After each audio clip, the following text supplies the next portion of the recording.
ارشاد باری تعالیٰ ہے شہر رمضان الذی انزل فیہ القرآن، رمضان کا وہ مہینہ جس میں قرآن نازل ہوا۔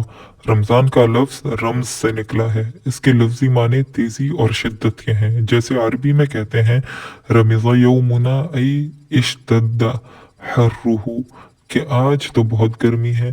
اسی طرح جب کوئی پرندہ بہت زیادہ پیاسا ہوا ہو اور پیاس کی وجہ سے لمبے لمبے سانس لے رہا ہو تو اسے عربی میں رمض الطائر کہتے ہیں، یعنی پرندے کو بہت پیاس لگی ہوئی ہے۔ چاشت کی نماز جو عام طور پر دن کے 10 بجے ادا کی جاتی ہے، اس کے بارے میں آتا ہے صلاۃ الضحیٰ حین ترمض الفصال، یعنی یہ وہ نماز ہے کہ جس کے پڑھنے کے وقت اونٹنی کے بچے کے پاؤں بھی گرم ہو جاتے ہیں۔ مسلم شریف کی ایک روایت ہے کہ صحابہ کرام رضی اللہ تعالیٰ عنہ فرماتے ہیں شکونا الی رسول اللہ صلی اللہ علیہ وسلم الصلاۃ فی رمضاء، ہم نے نبی علیہ السلام سے شکایت کی کہ نماز کے وقت میں بڑی گرمی ہے۔ گویا ظہر کی نماز کے بارے میں یوں کہا کہ اے اللہ کے نبی، ظہر کے وقت تو بہت بڑی گرمی ہے۔ رمضان کا لفظ فعلان کے وزن پر اسم جنس ہے، اور بعض علماء نے کہا ہے کہ باب سمع یسمعو سے رمز یرمزو اس میں مصدر ہے۔ یہ وہ مہینہ ہے کہ گناہوں کی تپش کو ٹھنڈا کرنے کے لیے آتا ہے۔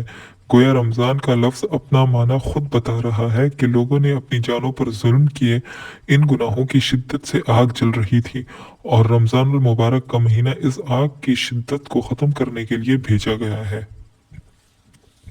زکوٰۃ کو عربی میں صوم کہتے ہیں۔ اس کا لغوی معنی ہے رک جانا، ٹھہر جانا۔ جب بی بی مریم نے بولنا بند کیا تو قوم نے کہا آپ بات کریں، تو انہوں نے اشارے سے کہا انی نذرت للرحمن صوما، بے شک میں نے رحمان کے لیے روزہ مان لیا ہے۔ ان کا یہ صوم کھانے پینے سے رکنا نہیں تھا، بلکہ اس کا مطلب بولنے سے رک جانا تھا۔ اسی طرح اگر کوئی گھوڑا چلتے چلتے رک جائے اور تھکاوٹ کی وجہ سے نہ چلے تو عربی میں اس کو صائم کہتے ہیں۔ عرب لوگ اپنے گھوڑوں کو جہاد کے لیے تیار کیا کرتے تھے، کیونکہ جہاد کے وقت ان کے لیے چارہ اور دانہ پانی میسر نہیں ہو سکتا تھا، اس لیے وہ ان کو گرمی کے موسم میں یہ چیزیں نہیں دیتے تھے تاکہ ان کی مشق ہو سکے۔ جن گھوڑوں کو تربیت کی خاطر بھوکا پیاسا رکھا جاتا ہے ان کو عربی میں صائم کہتے ہیں۔ شرعی اصطلاح میں طلوع صبح صادق سے لے کر غروب آفتاب تک کھانے اور جماع سے پرہیز کرنے کو روزہ کہتے ہیں۔ حافظ ابن حجر رحمہ اللہ تعالیٰ نے روزے کی تعریف یہ لکھی ہے مخصوص وقت میں مخصوص شرائط کے ساتھ مخصوص چیزوں سے رکنے کا نام روزہ ہے۔ روزے کے لیے نیت کا ہونا شرط ہے، اگر کوئی آدمی بغیر نیت کے بھوکا پیاسا رہے گا تو اس کو کوئی اجر نہیں ملے گا، چونکہ مومن کی نیت یہ ہوتی ہے کہ میں نے رمضان کے روزے رکھنے ہیں، اس لیے وہ نیت سارے رمضان کے لیے کافی ہوتی ہے۔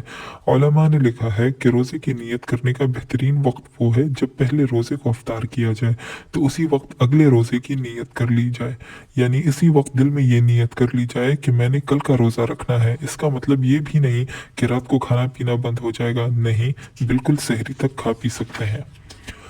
یہ وہ مہینہ ہے جس کی پہلی رات میں جنت کے دروازوں کو کھول دیتے ہیں۔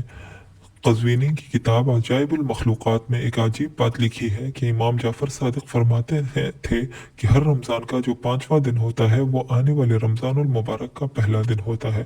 انہوں نے یہ ایک قانون بتا دیا۔ وہ فرماتے ہیں کہ اس بات کو 50 سال تک ہر رمضان المبارک میں دیکھا گیا اور اسے ٹھیک پایا گیا۔ آج دنیا سائنسدان بنتی پھرتی ہے، دیکھیے ہمارے مشائخ نے کیسی باتیں بتا دی۔ آپ بھی اس چیز کو آزما کر دیکھ لیجئے کہ اس رمضان المبارک کا 5واں دن تھا، وہی آئندہ رمضان المبارک کا پہلا دن ہوگا۔ حضرت انس رضی اللہ تعالیٰ عنہ سے روایت ہے کہ نبی کریم صلی اللہ علیہ وسلم دعا فرماتے تھے اللہم بارک لنا فی رجب و شعبان وبلغنا الی رمضان، اے اللہ رجب اور شعبان میں ہمیں برکت عطا فرما اور ہمیں رمضان المبارک تک پہنچا۔ آج بہت کم دوست ایسے ہیں جو رمضان المبارک سے 1-2 مہینے پہلے یہ دعا مانگنا شروع کر دیں۔ آپ ذرا اپنے دل سے پوچھئے کہ کتنے لوگوں نے یہ دعا مانگی تھی۔ افسوس کہ نبی علیہ السلام کی یہ سنت ختم ہوتی جا رہی ہے۔ ابن الفضل مشہور تابعی ہیں، وہ فرماتے ہیں کہ ہمارے ہاں رمضان المبارک کا اتنا اہتمام ہوتا تھا کہ ہم